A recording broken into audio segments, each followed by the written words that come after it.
One of our favorite pastimes is to make fun of these spokespeople, the mouthpieces of genocide. That's all. I want to get your take on this headline here. Blinken said, they said that he told Netanyahu that he would think about the thousands of children killed in Gaza all of his life. And I said here, Blinken the butchers deserve way worse. Every single one of these people that is shielding for Israel, they are complicit with genocide and should be charged with being complicit with genocide. So what's your reaction to this headline I saw where Blinken conscious, you can tell is I got two takes. I think kind of bullshit at one end. But what's your take? What's your take, Assal? I'll pass it to you. Just look at the picture. I mean, it's also supposed to have this like picture of Blinken sort of like in pain, like he's in anguish because of all these children that he has helped kill. Yeah. And when I remember seeing this headline, and I think I commented on it because first of all, it took me a second to like not realize that it's not The Onion. You know, like this isn't a parody. Blinken actually said this with a straight face, as if he is not complicit in the killing of those children. Like again, just look at the way that it says it. He will think about the thousands of children killed in Gaza, as if, well, who killed them? Who killed them? How did they become killed? Why are they dead? They were killed by Israel with U.S. weapons. We're forgetting that the U.S. could have supported a ceasefire months ago. Months ago, the U.S. could have supported a ceasefire. Vetoed a ceasefire instead. The U.S. the Biden administration stance is still that they're against a ceasefire. So how are you thinking about like this? All of this is the sort of, it's a PR campaign. That's the best way of putting it. And it's disgusting. It's disgusting that they think that people fall for this, as if they have no power over the fact that those children were killed, as if that has nothing to do directly with their own policies. So it's just unbelievable to think that, I mean, imagine Putin saying this about children in Ukraine. Yeah. Who would take it seriously? No one would take it seriously. No one would say, oh yeah, that he feels really bad. No, they don't.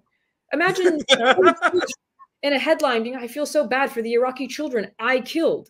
Like it is an attempt to not just whitewash the crimes that Israel is committing itself, but U.S. complicity in those crimes, right? To make it, every time there's a briefing, the reporters will ask things, they try to ask questions about civilian casualties. And what is the response that you hear? It's like a series of talking points. And no matter who's the one talking, they'll say the exact same things over and over again. We mourn the death of every child. We just won't do anything to stop it, even though we can. The U.S., just to keep this, like, so everybody understands, the U.S. has immense power, so many levers of power that it can use. And it does when it wants to coerce the actions of a state that it sees as an adversary, right? We'll use military action. We'll move military assets as intimidation. We'll fly military planes just to show that we have the power to do things if we want to do them. We'll sanction countries until their ordinary civilians are starving because we have the power to coerce or action, supposedly. But when it comes to our allies and our number one friend, we don't have the power to say, hey, you have to feed these people. Nope. We just hope. We hope they do it. That's literally the response that was, I think that's the video you might have right now. But that is literally over the last 2 days of Biden officials is we're really hoping that they let the food in to Gaza so that people don't starve to death. As if we have nothing to offer but our words. Meaning that you and I, Nick, right now have just as much power as the Biden administration to influence what Israel does. Asking nicely. That's it. So this is the part where we're going to have fun laughing at this psychopath, John Kirby. Because I don't know who he thinks he's fooling. I don't know why anyone thinks he's doing a good job. Because apparently the Biden administration really likes him. I don't want to spoil this very hilarious story I have for you guys. But this is just a little bit compilation of John Kirby being unhinged. And this goes to what you were saying earlier about they making up bullshit about there's nothing that we can do to stop Israel. And in this clip is sensational, Assal. The clip is glorious because he is so loyal to Israel. He decides to throw the United States military under the bus. Oh yeah, it's unbelievable. It's unbelievable to hear this. I let the video play. You guys hear what I'm talking about. Hey, John, thanks. I just want to circle back to my colleague, I think it was Nadia, asked a few minutes ago about the civilian casualties. And you said Israel has been receptive to our concerns. And for months, we have heard people at that podium talk about the civilian death toll is too high. It was too high, 5,000, 10,000, 15,000. Around 28,000 people have been killed.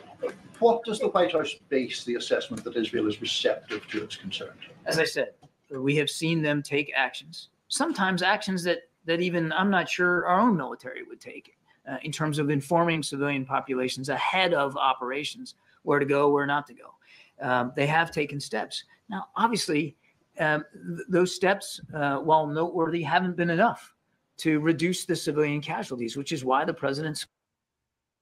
And that's not a problem. So I want to get your reaction to this song. We finished the rest of the clip where you had John Kirby and the Biden administration said that they had an agreement with Netanyahu and Israel that they will be more targeted in their approach in the war. That was in December. Ever since then, they have murdered more civilians. I'll let it continue and I'll get you an answer. I'll let the clip spoke finish. So forthrightly about it yesterday and why we're going to continue to do everything we can to press the Israelis to be more careful. But respectfully, he's been talking forcefully about it for a long time. And the Israelis are now have hammered people into this tiny corner in southwest Gaza, tight up against the Egyptian border, where people think there's a looming catastrophe coming. Shouldn't there be more forceful action than just words? We are working very, very closely with our Israeli counterparts. We've made clear our concerns that we would not support a Rafah operation that did not properly account for the more than 1 million refugees that are down in Rafah. We've been very, very clear and consistent about that. Who do they think they fooling us all? What's your take on this? I mean, that's it. It's like, it's really just, it's so insulting to people's intelligence to just act like it's so obvious they're not answering the questions, right? And you can see the frustration of journalists. You know, I criticize Western media a lot, but then I also come back to say, like, it's not always necessarily the individual journalists, especially headlines. Journalists don't get to pick those headlines. It's the copy editors that get to do that, right? It's someone else that has the power to actually decide what a headline is. They're trying to push back. They're trying to ask these questions, but they cannot get straight answers because, and you see the grin on his face, I think, is the part that bothers me the most, because you can almost see in his own face that he knows he's not answering the question. He knows the question is legitimate. Like, nothing has changed on the ground. So what do you mean? What do you mean they're receptive? What is the evidence of them being receptive if civilians keep getting killed? And they'll use examples like, well, they put leaflets. They pour leaflets down so people can see that they're about to get bombed, but they have nowhere to go. And that's not me saying this. That's NGOs, international institutions, the United Nations, UNICEF, basically any institution that is in Gaza that is actually there to try and protect civilians is telling the world nowhere in Gaza is safe. And they've been saying this for months. And you have US officials month after month pretending like that's not the case. Just pretending like we have videos of universities being demolished, not with bombs, they're detonated. These are controlled explosions. We have videos of hospital raids where Israeli forces are in disguises and going in and shooting patients in beds. I mean, we just have videos of war crime after war crime after war crime. And the assumption is that Israel can do no wrong, because as long as the action is taken by them, it's by definition not wrong. So the questions that are asked and the responses that are given, it's clear they don't care because there's no consequence. Why would they care? What's the consequence? There's no consequence to anything that they do. The Biden admin has bypassed Congress twice to send weapons to Israel. They won't even abide by US laws. Why would they care about international law? Good question. Look, this is the claim that Israel is the most moral army in the world is so ridiculous. This is a story that completely, like, there's so many examples of this, of these stories. The IDF sent in a handcuffed prisoner to evacuate the hospital, then killed him when he left. We've seen video evidence of them killing people shortly after giving interviews, them sniping people outside of hospitals. You cannot credibly claim that Israel is at war with Hamas. You cannot say they're at war with anyone else other than the Palestinian people as a whole. And to claim that they are trying to prevent civilian casualties. And like you said earlier, that smirk that he has, like this smirk right here. This is the true evil of humanity, fam. Because John Kirby is having a ball with this shit. He finds it hilarious how he's able to gaslight and lie to people, how they're able to get away with funding the genocide, and they're able to trick suburban Y-mom and low-info voters into supporting them, despite the fact they're openly evil. Here's another example of John Kirby just being openly evil, openly lying with that dumbass smirk that he has. Here he pretends that the United States can't do anything to stop Israel. You already dismantled this point earlier, but I'm going to play this so you guys can see the talking points that they usually use to pretend that Biden's helpless on this. I want to make it clear here. This is a sovereign nation. They plan their military operations and they conduct their military operations and they make the choices. There's not, it's not like we give them a homework assignment and they have to then turn in their plan to us for grading. We have said that from our perspective, as a friend of Israel and as I'm sorry to interrupt, but by the way, I covered the story how the Biden administration provided targets for Israel and then told them that they are civilian areas. Please don't bomb them. And then Israel bombed them anyway. So the Biden administration is directly complicit on giving intel with Israel. The whole thing with them saying don't bomb it, that's just what they say. You know what I mean? That could be true. It could be not true. You know what I mean? But that does not matter. The only thing that matters is the United States gave Israel civilian locations, and then Israel bombed them. Now, I'm going to let this finish. I don't know why I interrupted this. I'm sorry, it's a short clip. But as a friend of Israel and as a supporter of their efforts to defend themselves, we would expect that any plan for going into Rafah would properly account for the now more than 1 million civilians that are seeking refuge down there. But it did not. You see the dehumanization of Palestinians? And you talk about this all the time. I want to see if I can find this tweet. You did a great tweet where you show how the media dehumanizes people. But this is the last clip on the low light from John Kirby. And I'm going to get into how the Biden administration loves this guy so much. So this is another clip, and after this, I'll get you back in there, Saul, for anything you want to add. Here's John Kirby when he's talking about Ukraine versus John Kirby when he's talking about Gaza's civilians. Let's listen. It's hard to look at what he's doing in Ukraine, what his forces are doing in Ukraine, and think that any ethical, moral individual could justify that. It's difficult to look at the... Oh, Jesus. Sorry. It's difficult to look at some of the images and imagine that any well-thinking, serious, mature leader would do that. So I can't talk to his psychology, but I think we can all speak to his depravity. This is...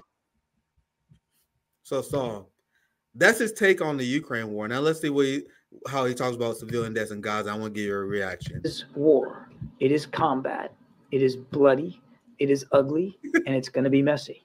And innocent civilians are going to be hurt going forward. I wish I could tell you something different. I wish that wasn't going to happen, but it is going to happen. And that doesn't make it right. It doesn't make it dismissible. It doesn't mean that we aren't going to still express concerns about that and do everything we can to help the Israelis do everything they can to minimize it. But that's unfortunately the nature of conflict. So more kids. Go ahead, Saul. I was just going to say something funny about these clips is, so I originally put these clips together And I remember somebody asked me, they were like, "Oh, how did you find because when you put them next to each other, they sound so ridiculous." But then, and someone asked, "How did you find the Ukraine clip?" I was like, "Well, it's not hard because they're so predictable." Yeah. Right? It's not hard because all you have to do is hear something that they say about Palestine and Palestinians, and you can very easily find the exact opposite of that when it comes to Ukraine, because that's how they've presented it all along. I'm like, you know, one side is humanized and the other side is dehumanized. So when Ukrainians are being killed in war, when they are occupied, they are victims, as they are, and this is a tragedy. This is horrible, as it should be treated. But Palestinians are not treated with the same victimhood. They're not victims of anything, because what happens is they assume that no one knows that anything was happening before October 7th. Like, there was no history. History started on October 7th in these people's minds, except that's not the case. You have decades of occupation. You have illegal settlements. You have before October 7th happened, it was one of the deadliest years in the West Bank for Palestinians. In the West Bank, not in Gaza, in the West Bank, because settlers, these are ordinary people murdering Palestinians with nothing happening, with no consequences really being faced for anybody. Just control in Gaza, you have a blockade, control over Gaza's borders, control over the movement of Palestinians in the West Bank and in the Gaza Strip. I mean, the list, you have the most child prisoners being held by Israel, sexual abuse, I mean, control over water. You have evidence from a decade ago of Israel keeping Gaza on a diet, making sure that, they're just getting enough food to stay alive, but not too much food. The amount of control that is exerted on the lives of millions of people who have no representation, who have no way outside of this military occupation, and then for some reason, people pretend like everything started on October 7th. That doesn't make any sense. And then how do you rationalize it then? What is the decision then? Oh, well, they're just, fanatic, crazy Muslims, and that's why they do these things. As if there's no actual oppression happening. I'm not justifying the killing of civilians. I never do. I don't think that we should kill civilians. I don't think Israel should kill civilians. I don't think anybody should kill civilians. But if you do not contextualize why something is happening, then you can never address the actual problem. The problem is that Palestinians aren't free. That's the problem. You want security for Israelis? I agree. I think that Israelis should feel as secure and have just as much security as Palestinians. But Palestinians don't have security. And the reason is not because of Palestinians. They are not equal powers. They are not equal powers. One is a nuclear armed state with one of the most advanced militaries in the world that has control over every aspect of the lives of millions of people who have no power. They have no military. They have no navy. They have no air force. There is not even an airport in Gaza. They cannot leave without permission. That is the level to which their lives are controlled. What goes in and out is controlled. And so to believe that there's no consequences to that more than 50 years of occupation should just be answered with surrender. Just their choices, just die and surrender, or that's it. Actually, no, that's the only choice. Your only choice is to die and surrender. And then there'll be these arguments made that say, well, but they shouldn't resort to violence. Palestinians have tried all sorts of nonviolent things. What's BDS? How is BDS violence? BDS is nonviolence. Guess what it gets treated as? Violence. There are laws across this country against BDS. So if every avenue to their ability to just be free is cut off, what is the expectation? What the Western world is telling Palestinians to do is die. Give up. You have no choice. You've been overpowered. And that's all it is. It's just a matter of power. Because if the state of Israel, if the government of Israel actually cared about the security of Israelis, it would address the #1 root cause of violence. It's not the violence that is coming from Palestinians. It's the violence that's been imposed on Palestinians decade after decade. And that's exactly what we do in our own policies. We impose violence on people and then get angry when their reaction is violent.